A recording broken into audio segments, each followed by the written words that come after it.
ഇന്ന് തന്നെ ഡൗൺലോഡ് ചെയ്യൂ. കാണൂ നിങ്ങളുടെ ഫേവറേറ്റ് ഷോസ്. അത് മോളെ, ഞാനൊന്ന് പറയട്ടെ.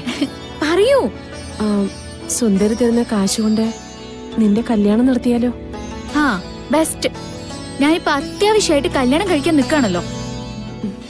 ഗാഥാ ശ്രീനിവാസന് പെട്ടെന്ന് തന്നെ മനസ്സിലാവും. താൻ നോക്കിക്കോ മാണിക്കുഞ്ഞെ, അഹങ്കാരമൊക്കെ തല്ലിക്കൊഴിച്ച് അവളെ ഞാൻ തന്റെ മുന്നിൽ നിർത്തി കാണിക്കാം. എന്റെ ഭാവി അമ്മായിമ്മേ. നവീൻ, ഞാൻ പ്രധാനപ്പെട്ട ഒരു കാര്യം പറയാനാണ് വിളിച്ചത്. പറയൂ. നവീൻ തന്നെ പറഞ്ഞിട്ടുണ്ടല്ലോ, കാര്യങ്ങൾ വളച്ചുകെട്ടലില്ലാതെ പറയുന്നതാണ് നവീൻ ഇഷ്ടമെന്ന്. അതുകൊണ്ട് സ്ട്രെയിറ്റ് ആയിട്ട് അങ്ങ് പറഞ്ഞേക്കാം, ഞങ്ങൾ ഈ വിവാഹത്തിൽ നിന്ന് പിന്മാറുകയാണ്. വിവാഹത്തിൽ നിന്ന് പിന്മാറുക? എന്താ കാര്യം? നിങ്ങൾ എന്റെ മകളോട് മോശമായിട്ട് പെരുമാറിയിട്ടുണ്ടോ? എന്റെ മകൾക്കെതിരായി ഒരു വാക്ക് പറഞ്ഞ ആളെ അവൾക്കോ എനിക്കോ ഉൾക്കൊള്ളാൻ പറ്റില്ല. നിശ്ചയത്തിന് മുമ്പ് എന്തുകൊണ്ട് ഗാഥ ഇത് പറഞ്ഞില്ല? അല്ല, മോതിരം മാറിയതിന് ശേഷമാണല്ലോ നിങ്ങൾ തമ്മിൽ കാണുന്നത് തന്നെ. അതായിരുന്നല്ലോ നിങ്ങൾ തമ്മിലുള്ള എഗ്രിമെന്റ്. അവിടെ വെച്ച് അവളെങ്ങനെ റിയാക്ട് ചെയ്യാ? ആക്ച്വലി എന്നെ അപമാനിക്കേണ്ടെന്ന് കരുതിയിട്ടാണ് അവൾ ആ ചടങ്ങ് പൂർത്തിയാക്കിയത് തന്നെ. പക്ഷെ ഇപ്പോ അവൾക്ക് ഈ ബന്ധമേ വേണ്ടെന്ന് അവൾ പറയുന്നു. നിങ്ങളെ ഉൾക്കൊള്ളാനായിട്ട് അവൾക്ക് പറ്റുന്നില്ല Naveen. I am really sorry. Ma'am, just A minute. I have A request. എന്താ? എനിക്കൊരു 24 hours ഗാഥയൊന്ന് കൂടെ വിട്ടു തരാമോ? എന്നെ കുറിച്ചുള്ള ഗാഥയുടെ അഭിപ്രായവും ഈ വിവാഹത്തിലുള്ള താല്പര്യക്കുറവും ഞാൻ മാറ്റിത്തരാം. No way mister Naveen. എനിക്കെന്റെ മോളെ നന്നായിട്ട് അറിയില്ലേ. വൺസ് ഷീ ഈസ് ഡിസൈഡഡ്, അതിനൊരു മാറ്റവും ഇല്ല. അത് മേഡത്തിന്റെ മകളുടെയും കോൺഫിഡൻസ്. ബട്ട് ഫോർ മീ, എനിക്ക് എന്നെ കുറിച്ചൊരു ധാരണയുണ്ടല്ലോ. Just 24 hours madam. അത് കഴിഞ്ഞും നവീനുമായിട്ടുള്ളൊരു വിവാഹത്തിന് താല്പര്യമില്ല എന്ന് മേഡത്തിന്റെ മകൾ പറഞ്ഞാൽ മാത്രം ഞാൻ എന്റെ തോൽവി അംഗീകരിക്കും. Just like A game. Games എനിക്കും ഇഷ്ടമാണ്. പക്ഷേ ഗാഥയുടെ തീരുമാനം വന്നു കഴിയുമ്പോ ഇയാള് തളർന്നു പോവില്ലല്ലോ. No ma'am. നിങ്ങളെ തോൽപ്പിക്കണം എന്നുള്ളൊരാഗ്രഹം ഇപ്പോഴും അവളുടെ മനസ്സിൽ കിടപ്പുണ്ട്. ഐ തിങ്ക് അതുകൊണ്ട് തന്നെ അവള് സമ്മതിക്കില്ല. എന്തായാലും ഞാൻ അവളോട് സംസാരിച്ചു നോക്കാം. ഓക്കെ? എന്താ സാറേ? വേറൊന്നുമല്ല, ഗാഥയ്ക്ക് കല്യാണം വേണ്ടാന്ന് ഒരു 24 മണിക്കൂർ യുദ്ധം തീരുമാനിക്കപ്പെട്ടിട്ടുണ്ട്. ഞാനും ഗാഥാ ശ്രീനിവാസൻ തമ്മിൽ. അത് കഴിഞ്ഞായിരിക്കും വിജയെ തീരുമാനിക്കുക. സാർ എന്താ ഭ്രാന്തുണ്ടോ? ഉണ്ട്. ചെറിയ ചെറിയ ഭ്രാന്തുകളാണോ ജീവിതത്തിന്റെ രസം. ഏതെങ്കിലും ഒരു പെണ്ണെന്നെ തോൽപ്പിച്ചു എന്ന് പറഞ്ഞാൽ അതെനിക്ക് സഹിക്കാൻ പറ്റുന്ന കാര്യമല്ല. അല്ല, അപ്പൊ ആ വെള്ളത്തിൽ തള്ളിയിട്ട പെണ്ണോ? എടോ, അവളുടെ കാര്യം ഇനി എൻ്റെ അടുത്ത് മിണ്ടി പോരുത്. എന്തെങ്കിലും ഒരിക്കലും അവൾ എന്റെ മുന്നിൽ കിട്ടും. അത് ഞാൻ അപ്പ തീർത്തോളാം. സുന്ദരേച്ചി, വാ, നാരങ്ങളും കുടിക്കാം. വേണ്ട ചേച്ചി.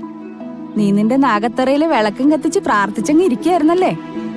കുറി വന്ന് ചാടിയത് കണ്ടില്ലേ നിനക്ക്? അമ്മയുടെ കാര്യം ആലോചിക്കുമ്പോ പ്രാർത്ഥിക്കാണ്ട് പറ്റുമോ? കാശ് എന്നാ തരാ?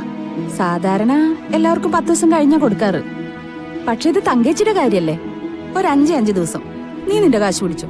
അറിഞ്ഞപ്പോ വലിയ സന്തോഷായി ചേച്ചി. അമ്മ വലിയ പ്രതീക്ഷയില. ഈ ചിട്ടി തന്നെ ഒരു വലിയ പ്രതീക്ഷയല്ലേടി മോളെ. ഇതുപോലെ എത്ര പേരുടെ കണ്ണു നിറയുന്ന ഞാൻ കണ്ടതാ.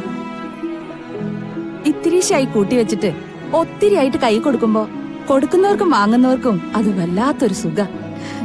ചേച്ചി, അടുത്ത തവണ എന്റെ കാര്യം കൂടെ ഒന്ന് നോക്കണം കേട്ടോ. ഓ, ഞാൻ അറിഞ്ഞു. നിന്റെ ചേച്ചിയുടെ ഭർത്താവ് പിന്നെ വന്ന് പ്രശ്നം ഉണ്ടാക്കിയില്ലേ? അതെ ചേച്ചി, ജയിച്ചൊരു കാര്യം വലിയ കഷ്ടത്തിലാ. ആ, ചോദിച്ചിട്ടും പറഞ്ഞിട്ടൊന്നും കാര്യമില്ലടി. ഇനിയിപ്പോ 4 തല്ലു കൊടുക്കാന്ന് വിചാരിച്ചാലോ?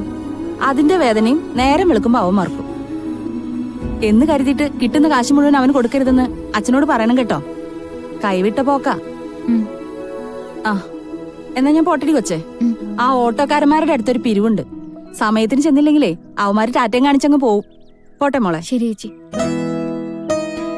ആ കൃഷ്ണേ, 5 ദിവസം കഴിഞ്ഞേ ശനിയാഴ്ച രാവിലെ നീ അങ്ങോട്ട് വാ. ശരി ചേച്ചി. ആ, അടുത്ത തവണ ആ കാശ് കിട്ടിയിട്ട് വേണം അയാളുടെ മുഖത്തേക്ക് വലിച്ചെറിഞ്ഞു കൊടുക്കാൻ. എന്നിട്ടെങ്കിലും എന്റെ ചേച്ചിക്ക് അഭിമാനത്തോടെ 2 വാക്ക് സംസാരിക്കാലോ. അച്ഛന്റെ അമ്മയുടെ കണ്ണീരൊന്ന് തോരും. എടി, നമ്മുടെ അച്ഛനമ്മമാരെ കറിയാൻ വേണ്ടിയുള്ള ജന്മങ്ങളാ. ചില നേരത്ത് ഞാൻ ആലോചിക്കും, ഈശ്വരൻ എന്തിനാ ഇങ്ങനെയുള്ള കുറെ ജന്മങ്ങളെ ഉണ്ടാക്കിയിരിക്കുന്നതെന്ന്. മൂപ്പർക്ക് കണ്ട് രസിക്കാനാ. പക്ഷേ വേറൊരു കാര്യമുണ്ട്. എന്റെ അമ്മയും നിന്റെ അമ്മയൊക്കെ നമ്മളെ ചേർത്ത് പിടിക്കുന്ന പോലെ ഒരുപാട് കാശുള്ളിടത്തൊന്നും അങ്ങനെ നടക്കാറില്ല. അങ്ങനെ നോക്കുമ്പോ കുറച്ച് ദാരിദ്ര്യം നല്ലതാ. നിനക്ക് അമ്മയും കൊണ്ട് എന്നാ പോണ്ടേ? കാശ് കിട്ടിയ പിന്നെ താമസമൊന്നുമില്ല. കിട്ടിയ ദിവസം തന്നെ ഞാൻ കൊണ്ടുപോകും. അമ്മയൊന്ന് നേരച്ചോ ആയിട്ട് വേണം എനിക്കൊന്ന് ശ്വാസം വിടാൻ. മോളെ എന്താ വായിക്കുന്നത്? ഇതൊരു ത്രില്ലിംഗ് സ്റ്റോറി മമ്മി. ആക്ച്വലി ഇതൊരു പെൺകുട്ടിയുടെ ജേണിയാണ്. കുട്ടിക്കാലം മുതലേ വെല്ലുവിളികൾ ഇഷ്ടപ്പെടുന്ന ഒരു പെൺകുട്ടി. അവൾക്ക് പ്രായമാവുന്നതിനനുസരിച്ച് അവൾക്ക് മുന്നിലുള്ള ചലഞ്ചസ് വലുതായി വലുതായി വരും.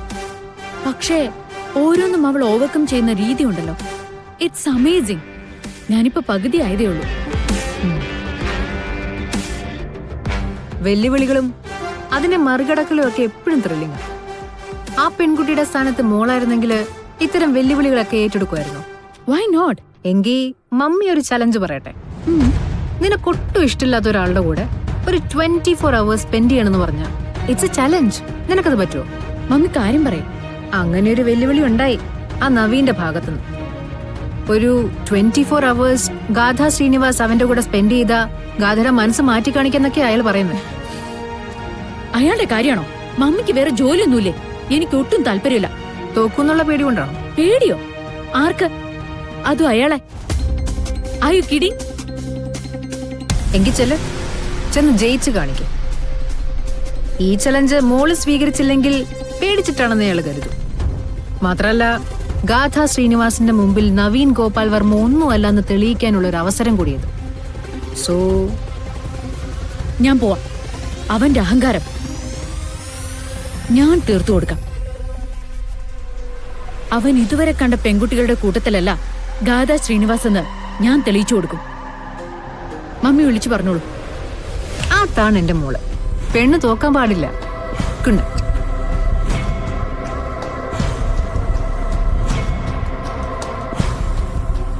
അമ്മേ, അമ്മേ, അമ്മേ.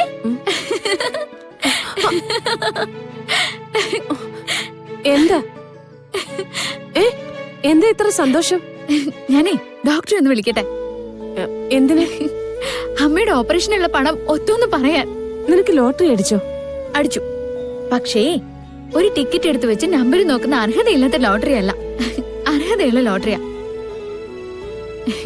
അമ്മേ, ഞാനേ സുന്ദരി ചേച്ചി കണ്ടു. ഈ ആഴ്ച തന്നെ പണം തരാന്ന് പറഞ്ഞിട്ടുണ്ട്. അപ്പൊ പിന്നെ നമുക്ക് കാശ് കൊടുക്കാലോ. ഞാനേ ഡോക്ടറെ ഒന്ന് വിളിക്കട്ടെ. അത് മോളെ ഞാനൊന്ന് പറയട്ടെ. പറയൂ. സുന്ദരി തരുന്ന കാശ് കൊണ്ട് നിന്റെ കല്യാണം നടത്തിയാലോ? ആ ബെസ്റ്റ്. ഞാനിപ്പോ അത്യാവശ്യമായിട്ട് കല്യാണം കഴിക്കാൻ നിൽക്കാണല്ലോ.